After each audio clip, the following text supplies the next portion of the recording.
ఈరోజు మనం ప్రపంచవ్యాప్తంగా ఎదుర్కొంటున్నటువంటి ఆరోగ్య సమస్యల్లో చైల్డ్హుడ్ ఒబెసిటీ అనేది చాలా ప్రధానమైంది.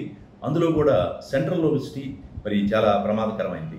ఈ సెంట్రల్ ఒబెసిటీనే మనం యాపిల్ షేప్ ఒబెసిటీ అని అంటాం. ముఖ్యంగా ఈ పొట్ట భాగంలో ఎక్కువ కొవ్వు చేరటం. అసలు సెంట్రల్ ఒబెసిటీ అని ఎప్పుడు చెబుతాము అనేది చూస్తే ముఖ్యంగా ఆడవారిలో వారి యొక్క చుట్టుకొలత నడుము చుట్టుకొలత 88 సెంటీమీటర్లు అంతకంటే ఎక్కువగా ఉండటం, మగవారిలో 102 సెంటీమీటర్లు అంతకంటే ఎక్కువగా ఉన్నట్లయితే వారిలో ఆ సెంట్రల్ ఒబెసిటీ ఉన్నట్టు చెప్పొచ్చు.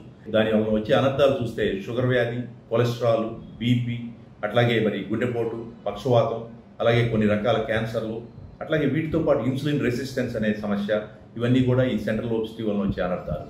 ఈ సెంట్రల్ ఒబెసిటీలో పొట్ట లోపల ఉండే ముఖ్యమైన అవయవాలు లివరు, కిడ్నీలు, అలాగే మరి ప్యాంక్రియాస్, రేవులు, వీటన్నిటిలో కూడా కొలెస్ట్రాల్ జరిగిపోవటం, పొట్ట దగ్గర ఉన్న కండరాల్లో కొలెస్ట్రాల్ జరిగిపోవటం, దానివల్ల ఇన్సులిన్ రెసిస్టెన్స్ పెరిగి దాని యొక్క పర్యవసానంగా మన ఎండోథీలియల్ డిస్ఫంక్షన్ అంటాం, రక్తనాళాల్లో ఉండే లైనింగ్ దెబ్బతినటం.